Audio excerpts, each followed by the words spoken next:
안녕하세요. 까치살모입니다. 올해인 2월 14일에 열린 인도네시아 대통령 선거에서 프라보위 수비안토가 당선되었습니다.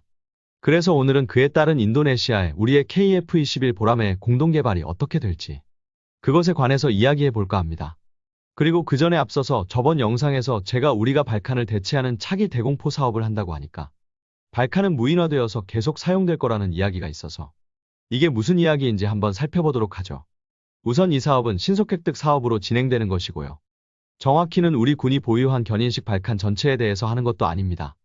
그리고 대공용으로 하는 것도 아니고요. 대공용 발칸을 무인화하는데 대공용이 아니라니 무슨 말일까요? 이 사업은 서북도서의 해병대의 발칸에만 이루어지는 사업으로 서북도서의 발칸은 단순하게 대공포의 역할만 하는 게 아니라 북한 공기부양정의 침투에 대비한 해안포의 역할도 하고 있습니다. 그래서 이 사업은 엄밀하게 말하면 오히려 발칸이 대공포로서의 임무가 줄어듦으로 인해서 시행되는 사업이라고 할 수 있습니다. 그래서 기존의 대공 임무가 중요시되던 것에 비해서 이제 발칸은 해안포로서의 임무가 더 중요해졌고 그리고 그 대신 발칸의 중요도가 줄어든 만큼 운용인원을 줄여야 하기 때문에 시행되는 겁니다. 한마디로 발칸을 무인화해서 무인 상태로 공중 목표를 공격한다는 게 아니라 발칸의 중요도가 떨어지고 있으니까 무인화해서 해안포로 사용하겠다는 이야기입니다. 만일 이 사업이 공중 표적을 무인으로 요격하는 사업이었다면 그 개발에는 상당히 고도의 기술이 필요하지만 단순하게 해상 목표에 대한 사격을 무인화하는 거라면 개발이 어려울 게 없죠. 결론은 이것도 대공포로서의 발칸의 퇴역 준비의 일환이라 보시면 됩니다. 그러나 물론 발칸은 앞으로도 상당히 오랫동안 현역에 머물 겁니다. 왜냐하면 우리나라의 차기 대공포 사업은 아직 정식으로 시작되지도 않았습니다. 그래서 이 사업이 시작되고 이 사업에 의해서 차기 대공포가 도입되고 이 차기 대공포가 충분히 도입되어서 우리 군이 보유한 발칸을 전부 대체하려면 앞으로도 10년 이상 걸릴 것입니다. 그래서 발칸은 앞으로도 10년 이상 현역으로 남아있게 될 것입니다. 한마디로 발칸의 무인화는 오히려 대공포로서의 발칸의 퇴역을 준비하는 사업이라고 보시면 됩니다.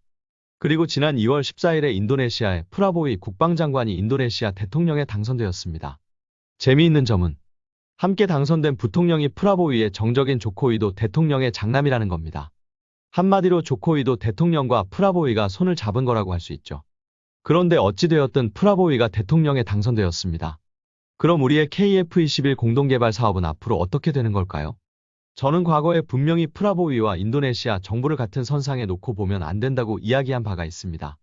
그러나 프라보위가 대통령에 당선된 만큼 이제는 인도네시아 정부와 프라보위를 같은 선상에 놓고 봐야 합니다. 그래서 결론은 이제는 정말 KF21 사업에서 인도네시아가 빠지는 걸 준비해야 합니다. 물론 인도네시아가 빠지지 않게 간단하게 해결하는 방법도 있습니다. 프라보위에게 뇌물을 주면 됩니다. 프라보위가 뇌물을 좋아한다는 건 공공연한 사실도 아니고 이미 모든 사람이 아는 사실입니다. 심지어는 프랑스의 언론에서는 대놓고 프라보위는 커미션이 없는 정부 계약에는 관심이 없다는 기사를 내보낼 정도이기 때문에 가장 간단한 해결책은 프라보위에게 뇌물을 주면 됩니다. 그런데 여러분에게 물어보죠. 프라보위에게 막대한 뇌물을 주고서라도 인도네시아를 우리 KF21 사업에 잡아둘 필요가 있을까요? 아마 그리 생각하는 분은 아무도 없을 겁니다. 어차피 인도네시아를 우리나라와 같은 수준의 국가로 대해서는 안 됩니다. 인도네시아는 부정부패가 만연하고 오랫동안 독재 정권의 지배를 받던 후진국입니다.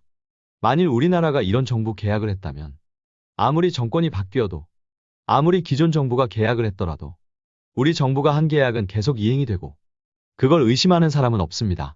그러나 인도네시아는 그런 게 없습니다. 정권이 바뀌게 되면 기존 정부가 했던 계약은 그냥 휴지 조각에 불과합니다. 프라보위 입장에서는 이 사업이 잘 되어도 전 정부의 업적이지 자신의 업적이 아니기 때문에 이 사업을 계속 이어갈 이유가 없습니다. 우리나라에서는 상상도 할 수 없는 일이지만 후진국인 인도네시아에서는 너무도 당연한 일입니다. 그뿐만이 아니죠. 지금 인도네시아 언론조차도 우리 KF21 사업에 대해서 말도 안 되는 주장을 하고 있습니다. 지금 KF21 공동개발이 잘 안 되고 있는 게 우리 탓이라고 합니다. 결론은 우리가 인도네시아에 기술 이전을 안 해주려 해서 사업에 문제가 되고 그래서 인도네시아가 돈이 없어서가 아니라 우리가 기술 이전을 제대로 안 해줘서 분담금을 지급하지 않고 있다고 주장을 합니다. 심지어는 기술 이전 부분에 대해서 말도 안 되는 주장을 하고 있는데요. 우리나라는 KF21을 개발하기 위해서 미국으로부터 총 125개의 기술을 이전받은 상태입니다. 그런데 그 중에서 5개 기술은 우리나라에게만 기술 이전을 허락하고 인도네시아에게는 기술 이전을 허락하지 않았습니다. 그래서 지금도 미국의 로키드 마틴과 보잉의 관계자들이 이 5개 기술에 대한 정보를 인도네시아 관계자가 빼돌리는지를 감시하고 있는 상태입니다. 그런데 인도네시아는 이 5개 기술에 대해서 우리가 미국의 기술 이전을 허락받아줘야 한다고 주장을 하고 있습니다. 거기다 더 어처구니 없는 건 우리는 에이사 레이더 등 4개 핵심 기술을 미국이 기술 이전을 거부함으로 인해서 우리가 직접 개발했습니다. 그런데 인도네시아는 이 기술도 넘겨야 한다고 주장을 하고 있습니다. 이게 말이 된다고 보시나요? 우리가 왜 미국으로부터 인도네시아의 기술 이전을 허락받아줘야 하는 건가요? 그리고 우리가 엄청난 비용과 수많은 기술자들을 동원해서 개발한 4대 핵심 기술을 넘기라니. 이게 말이 된다고 보세요. 고작 1조 6천억으로 이 기술을 다 넘기라고요. 말도 안 되죠. 우리는 이 기술들을 개발하기 위해서 훨씬 많은 비용과 시설 그리고 인원을 사용했습니다. 어떤 미친 나라가 고작 이 정도 돈에 이 기술들을 다 넘긴다는 말입니까? 억지를 부려도 정도가 있는 겁니다. 그래서 우리나라는 이제는 미련 없이 인도네시아를 KF21 사업에서 퇴출할 준비를 해야 한다고 생각을 합니다. 그러나 그 과정은 결코 순탄하지는 않을 것입니다. 우리나라는 인도네시아와 계약을 할 때 2026년 6월까지 인도네시아가 KF21 블록1 개발비의 20%를 지급하기로 했고 그 중에 현재까지 인도네시아는 2,783억을 납부한 상태입니다. 그래서 원래 원칙대로라면 인도네시아가 2026년까지 개발비의 20%를 전부 납부하지 않으면 우리는 인도네시아에 기술 이전을 할 필요도 없고 넘기기로 한 시제기 한 대도 넘길 필요가 없으며 이미 인도네시아가 납부한 2,783억도 되돌려줄 필요가 없습니다. 그러나 문제는 당연히 인도네시아는 그 돈을 돌려주라고 주장을 할 것이며 그리고 인도네시아가 납부하지 않은 비용을 우리가 자체적으로 마련을 해야 하는데 그 금액이 1조 원이 넘어가기 때문에 우리나라 국회의 승인을 받아야 합니다. 그리고 국회 승인 과정 중에 인도네시아와 사업이 파토난 것에 대한 문책을 방사청 관계자분들이 받을 수도 있습니다. 그래서 이게 문제가 되고 있습니다. 그래서 이번에 방사청에서 인도네시아 기술자의 자료 유출 사건을 문제 삼고 있다는 이야기도 있습니다. 이게 무슨 말이냐면요. 여러분도 뉴스를 들었겠지만요. 지난 2월 2일 방위사업청은 인도네시아 파견 기술자가 지난 1월 17일에 다수의 KF21 관련 자료가 담긴 USB를 외부로 반출하다가 적발되었다는 발표를 했습니다. 그리고 방사청과 국가정보원과 국군방첩사령부에서 이를 조사하고 있다고 했죠. 그러나 인도네시아의 자료 유출 사건은 이번이 처음이 아닙니다. 기존에도 인도네시아 기술자들의 숙소에서 허가되지 않은 자료가 발견되어서 회수된 적이 있습니다. 그러나 그때는 인도네시아와의 원활한 협조를 위해서 그 사건은 그냥 유야무야 넘어갔습니다.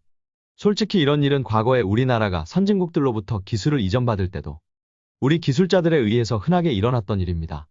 그러나 우리 기술자들이 자료를 유출하다가 걸려도 대부분은 그냥 유야무야 넘어갑니다. 왜냐하면 사업에 지장을 주지 않기 위해서죠. 그런데 이번에는 유독 이 사건이 공개되었습니다. 그뿐만 아니라 지금까지도 인도네시아 기술자가 유출한 자료에서는 뭔가 특별한 중요 기술이 전혀 발견되지 않고 있습니다. 정부 소식통에 의하면 이번 사건에 대해서 방위사업기술보호법에 의거해서 관련 조사를 진행되고 있다고 하며 인도네시아 기술자는 출국 정지된 상태라고 합니다. 그러나 관계자의 말에 따르면 민감한 자료라면 업체 보안 쪽으로 문제가 될 수 있으나 현재까지는 주요 기술이나 방위사업기술보호법에 저촉되는 자료는 발견하지 못했다고 하며 일반적인 자료가 다수인 것 같다는 이야기가 있었습니다. 결론은 실제로 방위사업기술보호법에 위반되는 자료는 없었다는 것입니다. 그럼에도 이 사실이 공개된 이유는 바로 우리 방사청 관계자들이 인도네시아와 공동개발이 파토가 나고 그로 인한 추가 예산을 국회로부터 승인받을 때 문책을 받지 않기 위한 준비라는 겁니다. 한마디로 말해서 인도네시아가 퇴출될 수밖에 없는 명분을 만드는 과정이라는 거죠. 그래서 지금 우리 방사청도 이미 인도네시아에 퇴출을 준비하고 있고 국회로부터 추가 예산을 승인받을 준비를 하고 있다는 거죠. 그러나 문제는 어떻게 되었던 인도네시아가 끝까지 분담금을 내지 않고 사업에서 강제로 퇴출되면 인도네시아와 우리 정부는 갈등을 유발할 수밖에는 없습니다. 그렇기에 최대한 인도네시아와 마찰 없이 인도네시아가 사업에서 빠지는 게 중요합니다. 그리고 가장 이상적인 인도네시아가 빠지는 방법은 누군가가 나타나서 인도네시아의 지분을 승계받는 겁니다. 누군가가 나타나서 인도네시아가 기납부한 비용을 변제해주고 그 권리를 승계받고 그리고 나머지 개발비도 지불해주는 게 현실적으로 가장 이상적이긴 합니다. 그럼 인도네시아의 공동개발 권리를 승계받을 만한 나라는 어떤 나라들이 있을까요? 우선 현재 우리 KF21 개발에 관심이 있고 인도네시아로부터 공동개발을 승계받을 만한 나라는 3나라가 있을 것입니다. 가장 먼저 폴란드와 그리고 UAE, 마지막으로 사우디입니다. 그럼 이 나라들이 사업을 승계받을 가능성은 얼마나 있을까요?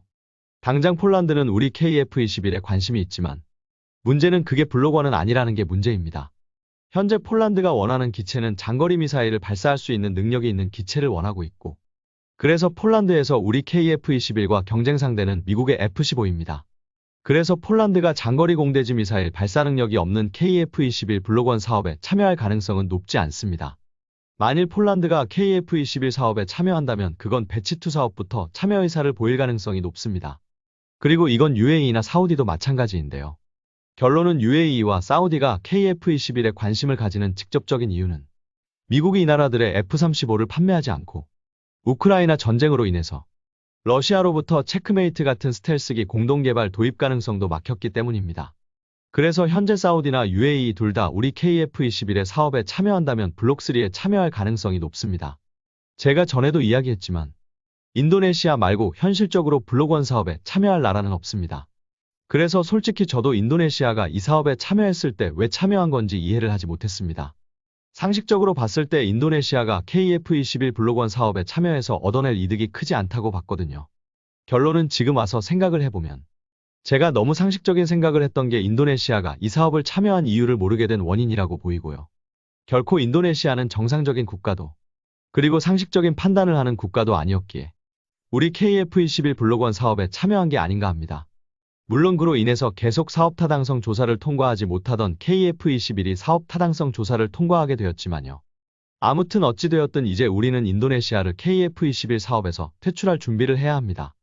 그리고 어찌되었든 최대한 인도네시아와 마찰 없이 인도네시아를 사업에서 퇴출할 방법을 찾아야 할 때라고 봅니다. 물론 감정적으로야 무조건 계약대로 퇴출해버리자는 분들이 많겠지만 굳이 우리나라에게 악감정을 만들 필요는 없다고 보고요. 그래서 가장 이상적인 퇴출 방법은 인도네시아의 사업을 승계할 국가를 찾는 겁니다. 그러나 앞에서도 이야기했지만 현실적으로 그런 국가는 없고 그래서 인도네시아와 그리고 우리나라 그리고 인도네시아의 사업을 승계할 가능성이 있는 나라까지 이 세 개국이 잘 협상해야 한다고 봅니다. 인도네시아는 자신들이 이미 납부한 분담금을 전부 돌려달라는 요구는 해서는 안 되고 일부를 손해를 보고 승계국에게 사업을 승계해야 한다고 보고요. 우리는 사업을 승계할 국가에게 메리트가 있는 인센티브를 제공해야 할 것입니다. 그래야지 참여하는 나라가 나올 거라고 봅니다. 이제는 진짜 KF-21에서 인도네시아를 퇴출할 때가 왔습니다.